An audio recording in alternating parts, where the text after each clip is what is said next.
ଅରଡ଼ ସାଧନ କେନ୍ଦ୍ରରେ ସାଧନ ସ୍ତରୀୟ ସୁରଭି କାର୍ଯ୍ୟକ୍ରମ ଅନୁଷ୍ଠିତ। ଅରଡ଼ ଉଚ୍ଚ ପ୍ରାଥମିକ ବିଦ୍ୟାଳୟ ପରିସରସ୍ଥିତ ଅରଡ଼ ସାଧନ କେନ୍ଦ୍ରରେ ସାଧନ ସ୍ତରୀୟ ସୁରଭି କାର୍ଯ୍ୟକ୍ରମ ସିଆର୍ସିସି ମାଧବାନନ୍ଦ ଦାସଙ୍କ ତତ୍ତ୍ୱାବଧାନରେ ଅନୁଷ୍ଠିତ ହୋଇଯାଇଛି।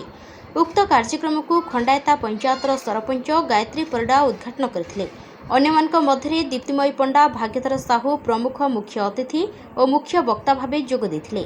ସର୍ବଶେଷରେ ଅନୁଷ୍ଠିତ ଉଦ୍ଯାପନ ଉତ୍ସବରେ ସମସ୍ତ କୃତି ପ୍ରତିଯୋଗୀମାନଙ୍କୁ ସାର୍ଟିଫିକେଟ୍ ପ୍ରଦାନ କରାଯାଇଥିଲା।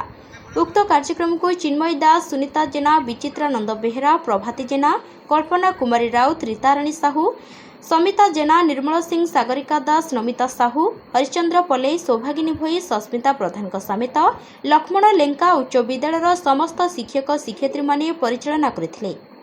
ପ୍ରଦୀପ୍ତ କୁମାର ଦାସଙ୍କ ରିପୋର୍ଟ, ଜୟଦେବ ନ୍ୟୁଜ।